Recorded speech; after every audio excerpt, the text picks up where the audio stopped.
Oh, It's fine. I don't know. I mean, I don't know that I know how to tell. It's fine. Here, just point at me. Hey, this is Matt from Gone Digging.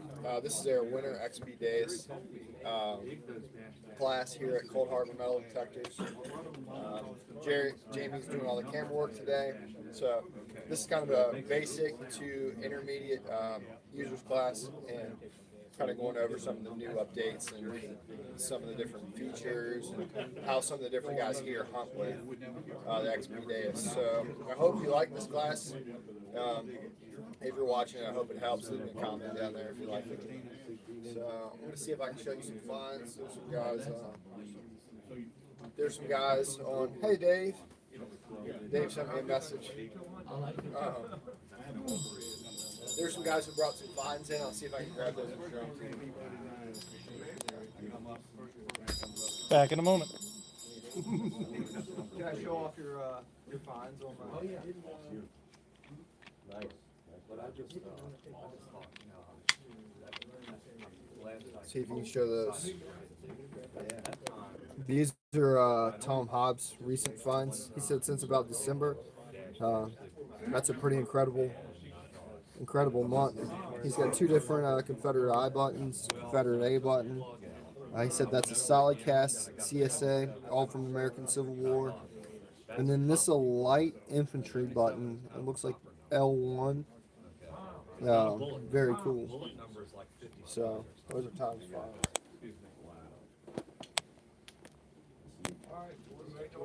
congratulations. Very good. Hey, Matt. Yeah. Do this. The blinds still got a little bit of a glare. I'm not sure which one.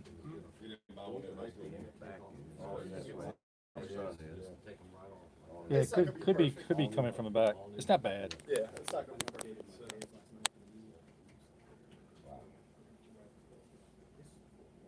Either that or buy one of those big heads like they use in Europe. I just want everybody to know live that they told me since I was videoing today, I got a free XP Deus today.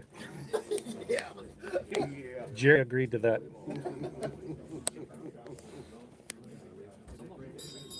Right, Jerry? Jerry, correct? Right?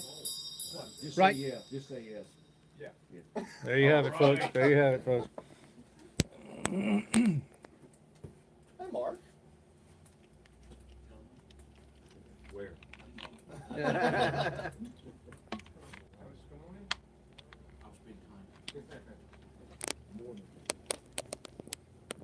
Make sure you get something thrown into somebody's head. All these old tigers in here. Bunch of old folks. That's okay. keep your younger ones away. We keep up a little better, right? Yeah, that's exactly right. That's exactly right. Funny thing is Matt's probably the youngest in here. Yeah, he probably is. Mhm. Savage is probably next.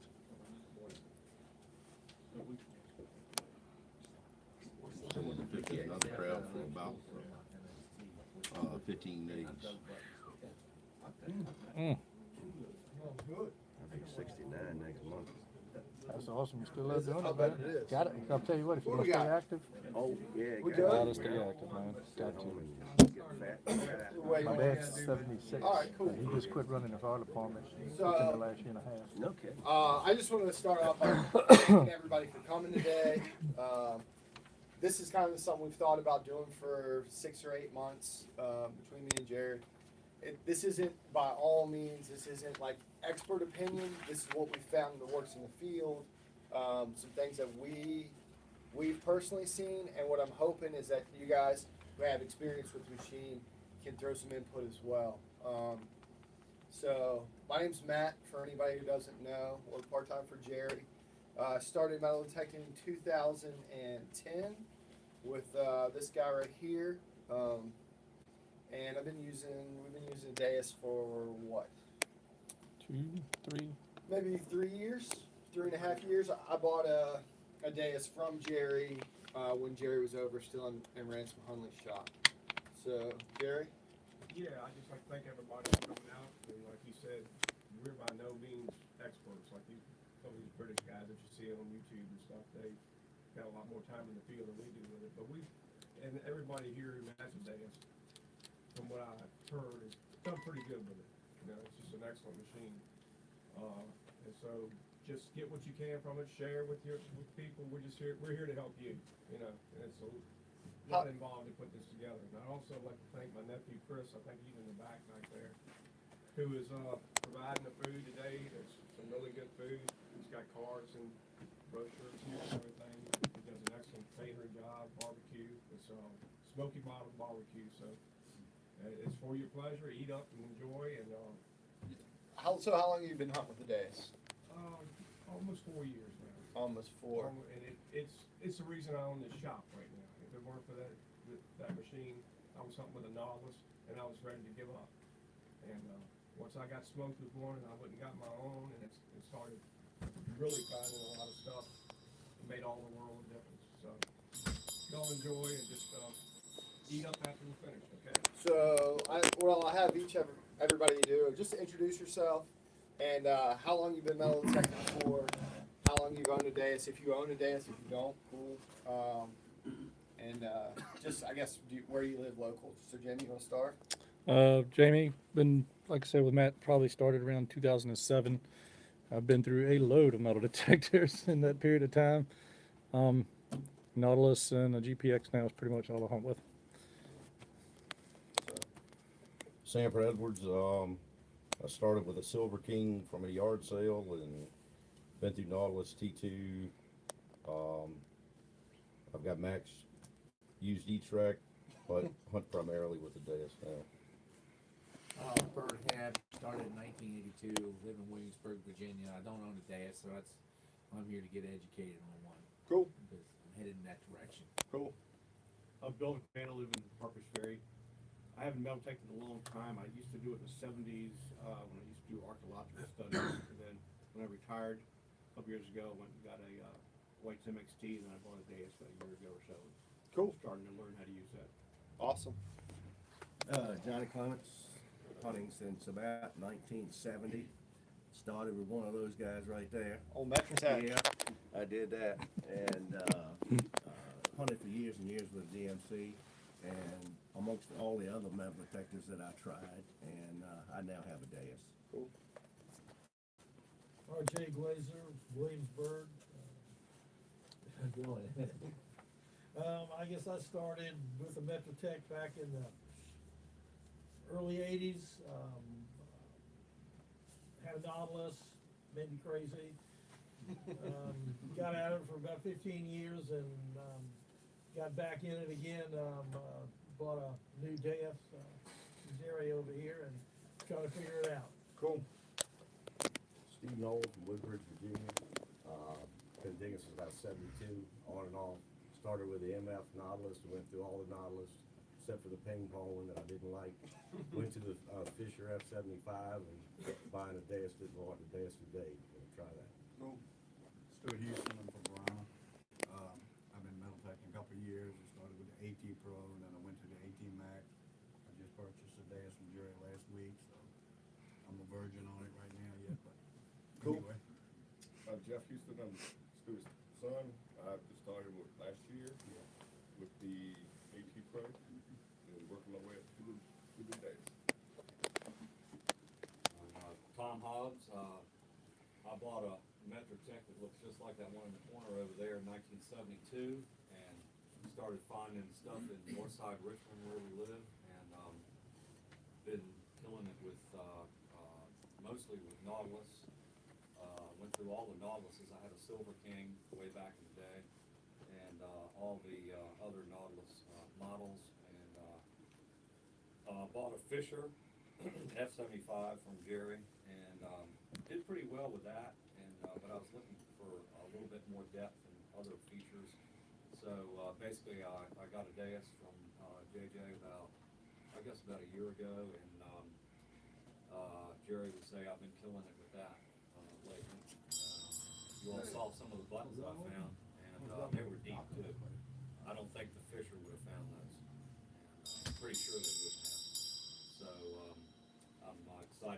little bit more about the machine.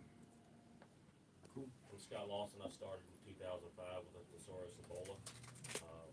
Went to the MXT and last year got my Deus from Powhatan, Virginia. I'm Stuart Cook. I actually started hunting in '62 until '65 with a old box fisher that weighed 8.5 pounds, ran off a 67.5 volt and a 1.5 volt battery. Hunted with Wayne Aldridge and with Tally for 3 or 4 years. Then I went into law enforcement, ship work, kind of gave it up. We hunted a lot down in Newfoundland News Waterworks and Lee's Mill and found some great relics at the time. I probably had just about every kind of machine. Jerry got me hooked up with the Deus, and at 75, it's nice to have a lightweight machine to be able to walk around and hunt with. You can walk around with 8 of them. That 8.5 pounds. But anyway, I still enjoy getting out and hunting. Everybody that I've run into in relic hunting has always been great people. My name is Steve Fenner. I started metal detecting in 1976 with a Garrett. Over the years, I've used various White's machines. In the 2000s, I started with a Technetics T2, and then I finally got my XP Deus from Jerry, and Jerry took very good care of me with that, getting me all set up, and I was able to put that thing on the ground and start digging right away. So. Mark Harrison, Mechanicsville, been detecting about 5 years and started with an AT Pro. Bought a Deus from Jerry about a year ago and been doing pretty well with that.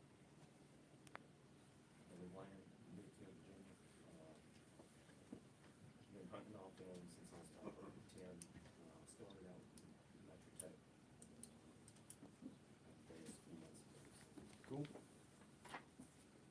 John Pappas, started hunting probably in '81. I hunted with a lot of different machines, Technetics, Coin Computer, DMC 2B, bought the Deus, got it from Jerry about a year ago.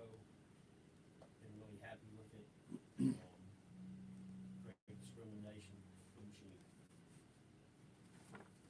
John McLaughlin from Montpelier. This is my neighbor John here. I've been hunting with the T2 for a while and jumped to the Deus for about 3 years ago. And the lightweight and not getting the headband slapped off my head by sticking back up. I'm Emerson Miles over here in Cold Harbor. I started hunting right after I got out of service in 1970. This is my machine. That's what I'm hunting around. Yeah, heck of a time getting batteries for it, don't you? I got hooked very first time I ever went rolling, and I borrowed one of these from Wayne Aldridge. And we went up there to Chancellorsville, and I was the only one to find a plate that day. I found a buckle of, still had leather on it. That was the only trick. And, it was just on top of the ground amongst the beer cans. I found that. I've been hooked. I've had a number of machines, just like everybody else now with the days. Yeah, I like the light machine. Anybody interested in that? So it's pretty cool. I mean, we got guys from West Virginia, from Northern Virginia, for the eastern part of Virginia. So we have a lot of different, I'd say different, probably relic hunting conditions, whether you're hunting yards like in the city of Richmond, or you're hunting open fields or old battlefield sites. So we have a lot of different experience and a lot of different conditions. So this class is just basically designed to be an overview, a refamiliarization with some of the different functions and settings of the Deus, and maybe a little more in depth about some of those settings, like reactivity, some of the other stuff. We're also going to hit some of the updates. What we've learned is that 4.1 has come out for the Deus, and it's in the 4.0. So has anybody upgraded to 4.1 yet? Here's Steve. Steve has. You have. Have you noticed difference in your? I haven't used it yet. So you haven't? Have you used yours? I had the 3.2 and then I had the 4.1. It's a little more stable in some areas, I think. Yeah. So it's a little more stable, but we've noticed that it's not displaying the your ground balance, what the machine's reading as ground balance. It's displaying what yours is set at. So we can talk about that when we get there. So basic menu. So is everybody familiar with this kind of standard screen? Just simple layout of the screen here. So ground balance, what the machine is reading, what you have your ground balance set, the different menus across the bottom, your horseshoe, the left side being ferrous, and the right side being conductive, and then battery, which will switch through your to your coil, and then your program and the time if you choose to set that up. So let's talk about discrimination, because probably discrimination and the reactivity is probably why most of us bought a Deus. So discrimination, simply put, enables the user to reject undesirable targets, and that's whether that's a square nail in the ground or a pull tab.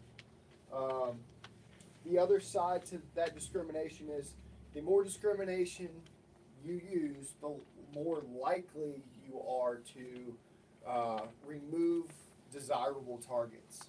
So we know that we have to dig pull tabs to dig gold rings. Does anybody here like digging pull tabs?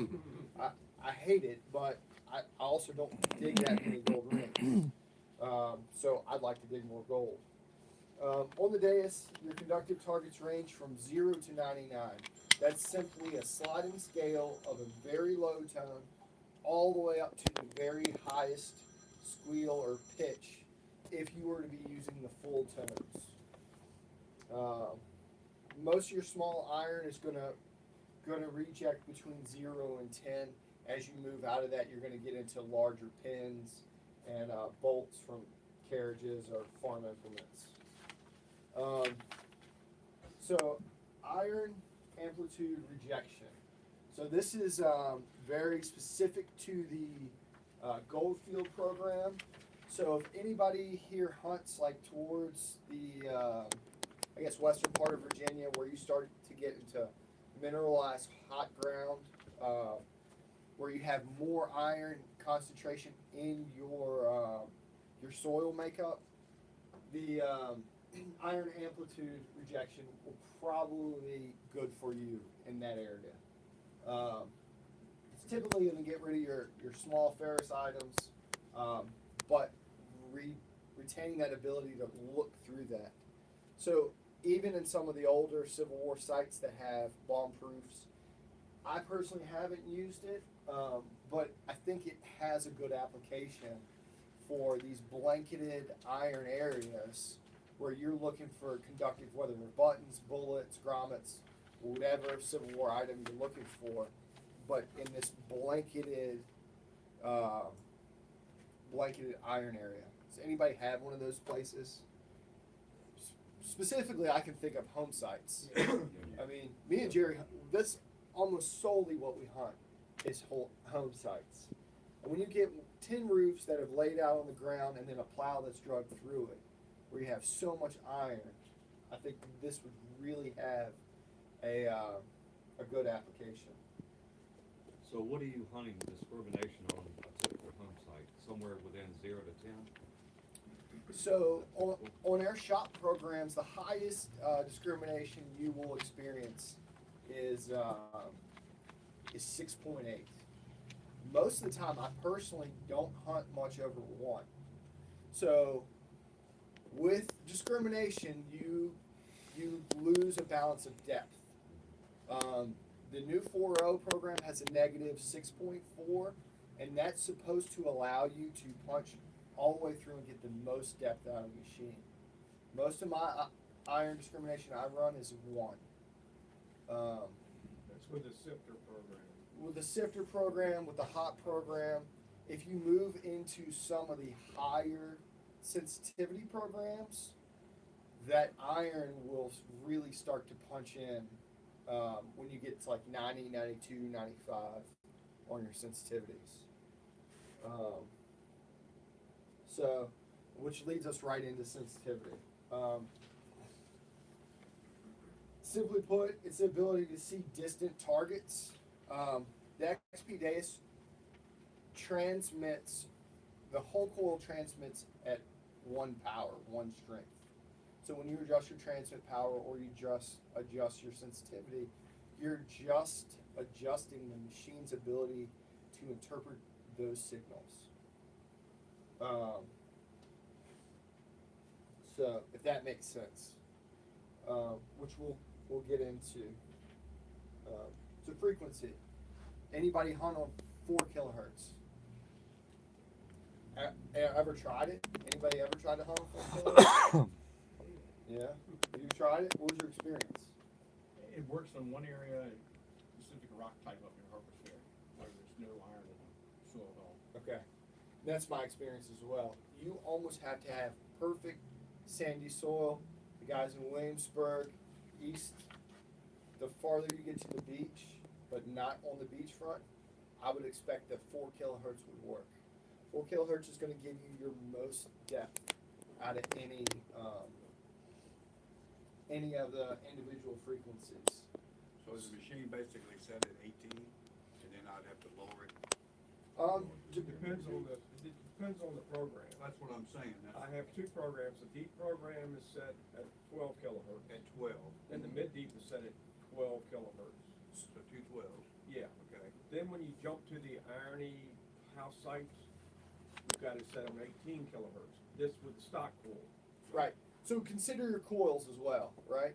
So this is the stock coil, stock 9-inch, stock 11. There's also 11 by 13-inch coil as well.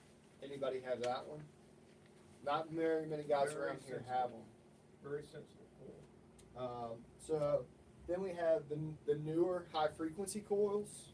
Anybody hunting with one of these? These are where you're going to get your higher kilohertz range, your higher frequency. And then there's so this is Jerry's machine. He hunts with the 9-inch high frequency. What's the difference in high frequency coil versus? With the high frequency coil, I don't have that 4 kilohertz or 8 kilohertz or 12 kilohertz option at all. Okay, so I'm that's basically basic. starting at 14 kilohertz, and I can adjust it up and down from there. And then as I get into like a really high trashy home site situation, I'm able to throw that thing up to 28 kilohertz. Okay. And it takes a lot of that bleed off of your big iron. So, it works good for me. I do believe that, higher kilohertz, you're gonna lose some depth, but This you're able coil to punch through iron. is probably the balance. Yeah, the signal sounds so clear. Versus the elliptical. I hunted with this white coil for a while, and what I found is that I really liked 14 kilohertz as a balance between 12 and 18 for depth. But the 28 kilohertz, when you're hunting really trashy areas, allow you to separate and pick through that iron trash just a little bit You get better. less bleed off the iron, especially big iron, and it cleans your signals up. Yeah, and so, like personally now, I run. So this is my machine. I run the stock 9, and because I hunt a lot in the hot program, which we'll get into, I run this coil between 7 and 11 kilohertz or 12, however it's adjusted for electromagnetic interference. So the higher the kilohertz, the more sensitive to itty bitty targets. I had the high frequency coil, and I wasn't paying attention to what I was doing, and I bumped it up to 78 kilohertz. And I was walking around picking up BBs, and I couldn't figure it out. And I was going crazy. I mean, little scraps of lead. Birdshot. Yeah, birdshot, like number 9s, itty bitty stuff. Shanks off buttons. If you, if you want to be really aggravated, just dig a button back. You want to be really pissed, dig a shank off a button. Yeah.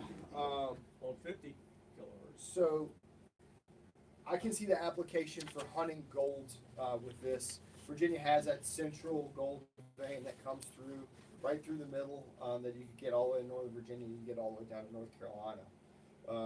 We actually had a gentleman come in and buy a high frequency coil just for hunting tailings from a gold field. He was able to pick up a 2 or 3 gram nugget with the high frequency at 4 inches, but you had to crank it all the way up. So there you go. So 28 to 30 kilohertz, if you have a high frequency coil, is going to be really good for hunting under those power line areas, the big high tension lines, or even the 3-phase lines. Underground. Yeah, or underground stuff. Yeah. So where you previously couldn't hunt, the 28 to 30 kilohertz range is going to do fine with that. Works really good. Yeah. So, and then same thing, 55 through 80 kilohertz. Ultra sensitive to small targets. And another thing to input is, remember that when you change your frequency, you are slowly adjusting your pitch and your VDI numbers as well. So the higher you go, the higher your VDI numbers are going to read out. When I was at 70 kilohertz and I was digging all those little bitty small targets, they were reading in the 40s. I mean, they were itty bitty targets. So I was like, man, this is going to be good. This is something deep, and it's little piece of lead and scrap metal. So just remember, as you change them, you're going to change your numbers. So Take iron a break volume- for a second. What's that? Take a break for a second. You're ready to go dead here. I don't know what's going on. Is it plugged back in? It is plugged in. Okay. If it goes dead, it's fine. Might be that cord there. Yeah. That's probably that cord there. Here, video for a second. So iron volume is simply the option to hear or not to hear iron. Anybody like to hunt iron volume 1? So Steve, what's your experience with iron volume? I want to hear that iron. I want to be able to hear it when I can get in the iron areas where I can separate it better. But I want to know when I hit some iron so I can slow down and stay low. So John, what about you? Yeah.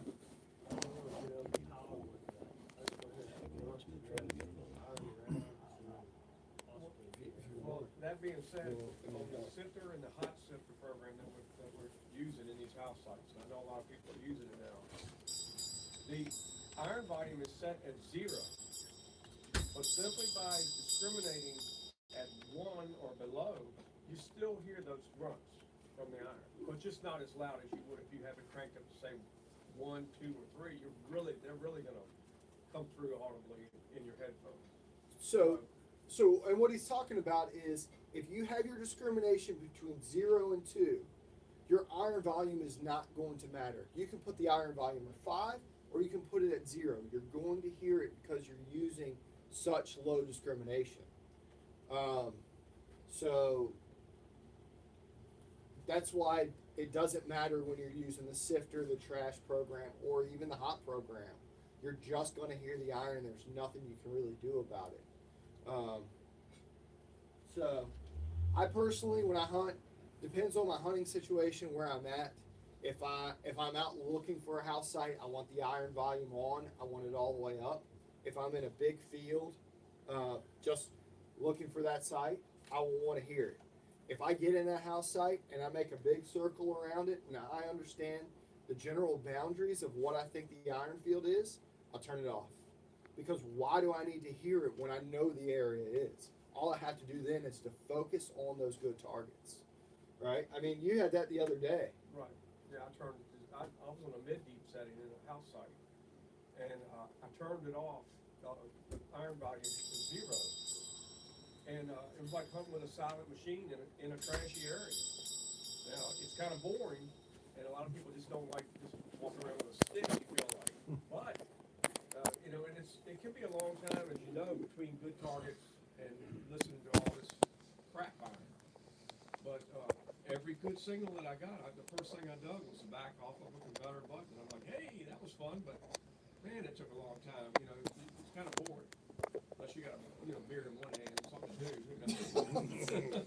So you're saying basically when you get into a area like that, once you know your area, then you just go into your program to on and bump it to 0? Yeah, turn it all the way down. Yeah. On your sifter and your hot sifter program that I have on your machine, I already have that at 0. Because we're discriminating so low that you're still going to hear that little iron. In the sifter program. Yeah. If you went into the sifter program and it's set on 0, and you up that to 1, 2, 3, or 4, or whatever, it could be so overpowering into your So head. I'm knocking up the ones, then I'm gonna hear that on. But you're gonna have and to then if I'm adjust on your, the back- you're gonna have to adjust your discrimination. You're gonna have to have a discrimination of 3, 4, 5, 6, or that iron volume is still gonna bleed through. What I'm saying is to it, at 0 on iron backup, if you've got discriminated 1 or less, and you have your iron volume on 0, you still hear that iron. Okay. It's just not as loud. Not as loud. So it's tough art. A little bit Yeah. sounds like a little, You know, that's what you're getting. Okay. So, yeah, Which you want. but if you're on sifter and you turn that iron volume to 1, it's gonna be louder. I got 2 you. is gonna be even Okay, louder. okay. Right. So, I mean, you don't want that when you're trying I know. to pick those chirps and high-pitched tones out in the middle of all this iron. And adversely, if you're discriminating at 5 or 8, and you turn that iron volume to 0, You don't hear you're not gonna anything. hear anything. The It's higher gonna you be that discriminate. quiet. What you gonna lose is that. Yes. Yes. With using discrimination, you will lose depth.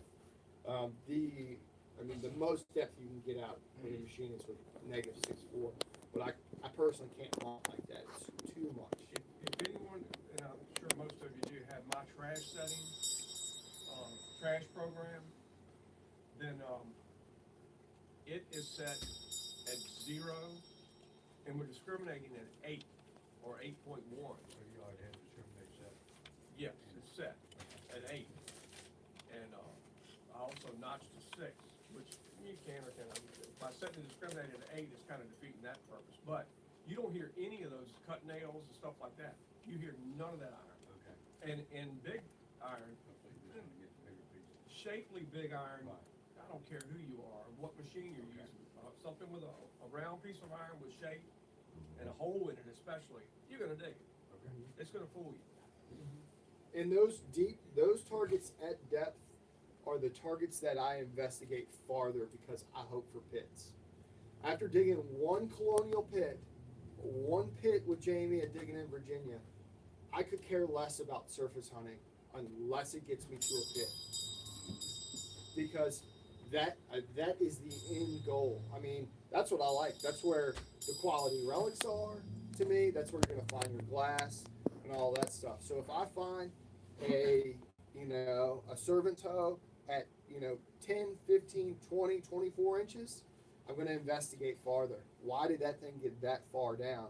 And my experience is 50% of the time is that there's something underneath. There's a reason that's that deep, and that's a little farther. I mean, That's the experience I'm having right now, finding colonial trice pits, and it's led 2 hoes have led me that were, I guess, maybe 12 inches down. mm-hmm.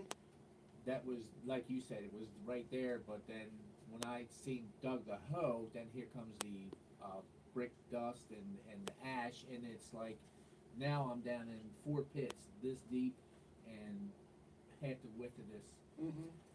so the hoe is what take me, because I'm using the whites right now, Mm-hmm. and it was able to pick that big hoe up, Mhm. 2 of them actually in 2 different pits and stuff, but it's been glory, everything past that's been fantastic. Yeah. So and that's the other part of not ignoring those signals. Yeah. So the last one I've gotten to 2 recently. The first one was a big piece of roof tin sheeting, and it was almost like that deep. But it gave me a good, solid, repeatable chirp. When I got down, I ended up in a 4-foot circle hole that was almost 4.5 foot deep. Now, it didn't have a lot of material. Colonial stuff doesn't generally have a lot of broken glass or pipe material, but I got 5 full pipe bowls out of it, a bunch of pipe stems. So don't ignore if you get down and you dig a piece of a whatever, whether it's a broken bayonet or just some sort of horseshoe. Yeah, what's a horseshoe doing down that far? It also depends on what site you're hunting at also. If you're at like a turn of the century home site, you may not wanna go after these, Right. deep stuff, Yeah. because you're gonna be digging all day long, right? With the weirdest thing, the pit that I can date to, the earliest button was a solid silver 1650. So the pits I'm digging are from between 1650, no later than 1730. You dig it all. Yeah, but right in there amongst the chicken bones and the cow bones and the pottery and the pipe. I pulled out what, like 200 pipes and pipe stems. 10-pound cannonball. You know where Yeah. we're going after we leave here? Well, what was a 10-pound, 300-year-old cannonball? A solid shot. Solid shot. Where they just chunked it in the hole. And Yeah, with hose and chicken bones and everything else. Mhm. So I mean, there is reason to dig iron. Yeah, it is. So reactivity. So this is the other reason that most people bought a Deus. I'll tell you my personal story in buying a Deus. I went and saw Ransom Hunley in Ashland. He said, "Man, I got the greatest machine ever made on the face of the earth." I said, "Bullshit." And because if anybody knows Rand, he's a great dude. But man, if he thought the sky was falling and you need an umbrella, he's going to sell it to you. You know. So that's what he did. And That's what I did. yeah, I mean, that's what Jerry does.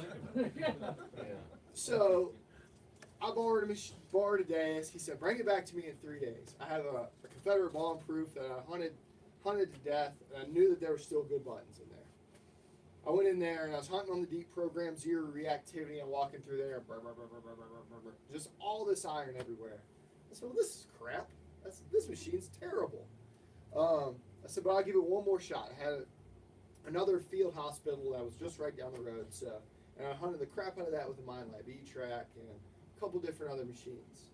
So I went in there, and same thing, nothing good. And I said, "Well, let me just start messing with the settings. It's not my machine. I don't care if I screw it up." So I turned the reactivity up to 3, and the first target I dug was a script eye that I walked over at least 15 times. And it's all because of the reactivity, and that's the reason I bought this machine. I went back into my Confederate bomb proof once I figured the machine out and dug 10 more Confederate buttons and a gold pocket watch hook. Jamie, how many did you dig out of there? Jamie dug 3 or 4. You dug a 12-pound reed. Reed parrot. Yeah, reed parrot out of there. I mean, and this is blanketed iron. So, reactivity simply determines how fast the machine resets from target 1 to target 2 and how close those are together. So the closer target 1 to target 2 are together, the higher the reactivity needs to be. The farther apart, the slower the reactivity can be. So wide open farm field with sporadic iron,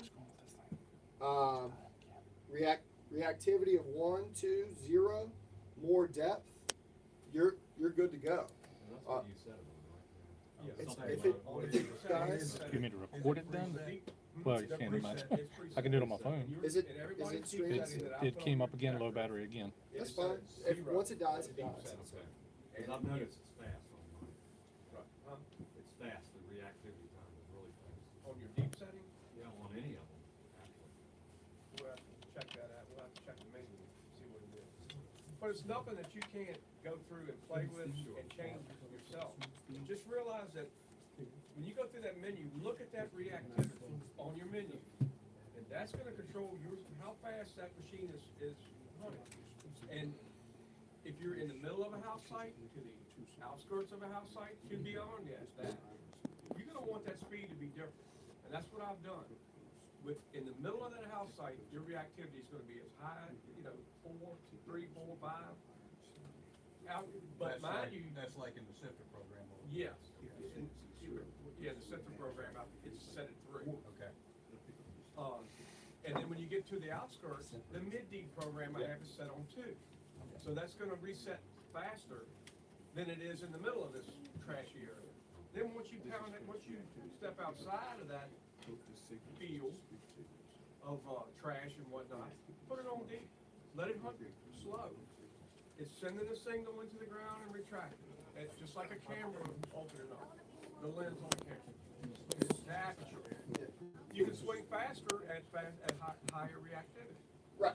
Slow down on lower reactivity. That's the biggest part too, is because if you think about this as like recovery time, the longer it takes the machine to reset between target 1 and target 2, the slower you need to swing. So when I talk about slow swing speed, I'm not walking through a field like this and being slow. I'm hunting 1 Mississippi, 2 Mississippi, 3, all the way across one side of my swing. And then I'm moving forward, because I'm looking for those super deep targets, I'm making sure my swing is overlapped evenly, and I'm going slow. And this is in areas that you already know there are things in. Right. If you're jaunting through the woods, you don't have to go. You want to real bump your s- you don't have reactivity to- up. You don't have to walk real slow, but you want the coil not to be like a jackrabbit. Right. Just run your coil at a pace, and your feet can walk, in any speed except the front. Yeah, I mean, so then when I move into a house site and I move my reactivity up, I can move. I'm still gonna hunt that same pace. I stayed in a site about as big as this for 3.5 hours one day with reactivity of 2. Because there were so many targets, I'm listening to them in all different directions. But now I can move my coil just a little bit faster because it's gonna reset in between targets faster. And your mid-deep setting mid-deep program that I have on your detector is going to be a reactivity of 2. And people were asking about the differences in the 4.0 and the 4.1 between the 3.2. You're able to go to 2.5, which I found really helps a lot. Sometimes you don't want to. Sometimes you feel like 3's just a little bit too fast. So when you go between different reactivities as well, once you get a signal, it's going to hold on to that signal just a little bit longer. So if you go up to like reactivity of 5, it's going to pick it up and drop it, and it's almost too fast to even comprehend the signal. You're going to be shallow targets, very shallow targets. Right. So it's hitting and going. Yeah, it's gonna go right to the next one. It's almost too much to comprehend. So that's why I generally hunt between 0 and like 3, maybe 4 if I'm in a really crazy place. Like I've hunted downtown Richmond, and you think of 300 years in Richmond, how many buildings were built and destroyed in those places. Sometimes you may have to go up, but again, sacrificing depth. So just a little graphic of reactivity, how fast it passes through. It's kind of just something for your notes. And this is the high reactivity, just showing that it's allowing to separate this iron target from this conductive target that you want to hear. A lot of times when you're in the medium reactivities, you're getting a little bleed in your iron, but you can still hear that high pitch of a good target. And notice the depth. Your higher reactivity is showing on the graph a little less depth. The middle, number 2, is showing a little more depth, and then 3 is a little more. Matt, what do you recommend doing with silencer after you change your reactivity? Because silencer changes. Right. When you change your reactivity. So, silencer is going of -1 is going to give you your best depth. I almost always hunt 0 or -1. I've never hunted with silencer 2 or 3, and that's just my personal experience. The mid-deep setting that I have is set on 2 for one reason. It seems people like stability, and it seems to be a little more stable on 2 silencer than Right. So 0 or 1 or -1. So -1 is going to be chattering. Yeah. I mean, but it's also, if you run your deep on 2, it's going to be calm, quiet, stable, but you're going to lose your depth. And considerations for what you're doing. Even maybe on the sifter, you could bump it up a little higher, but I like to run either the hot program or the sifter program. Really hot, really erratic. Because I find that when I do get good signals, they knock through all that trash and all that sound, and they're really easily distinguishable from all the junk. But So on mid-deep, if you're trying to get a little depth, you might want to bump it down to 0.